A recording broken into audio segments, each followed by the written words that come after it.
Just recently in the news, there was a story about one of the most devastating and fascinating cases of identity theft in history. There was a fellow named William Donald Woods who was just going about his daily life in 1988, working at a hot dog stand.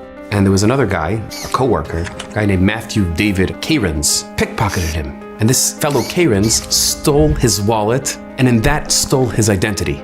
He stole his ID, he stole his social security number, and he posed as Woods to lead an extremely successful life. In fact, he got married based on this fraud, he had children based on this new persona, and he landed a very high-paying six-figure salary as an IT at one of the most prominent hospitals in America based on this persona. He succeeded for decades with this fraud to the extent that because Woods wasn't Matzliach, every time Woods tried to reclaim his identity, he got in trouble. And in fact, he sat in jail for more than a year based on his claims of identity theft. And he was actually placed in a mental institution for a significant amount of time as a result of this story. Just recently, finally, they realized that Woods was a victim and they incarcerated the perpetrator of this crime.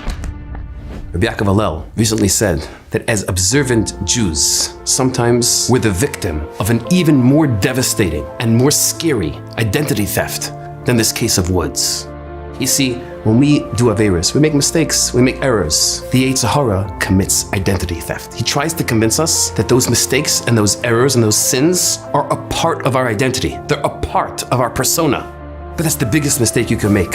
Said Rabbi Yaakov Hillel, there's a very interesting difference between someone who learns, who we call a ben Torah, and someone who commits repeatedly an avera, who we call a bal avera. We don't call a ben avera. Why the difference? Well, says Rabbi Yaakov Hillel, the difference is simple. When you learn and you immerse yourself in the learning where it becomes ingrained in your DNA, it becomes part of your persona. You're a ben Torah, the son of the Torah. When you repeatedly make mistakes, when you sin, you're a bal avera.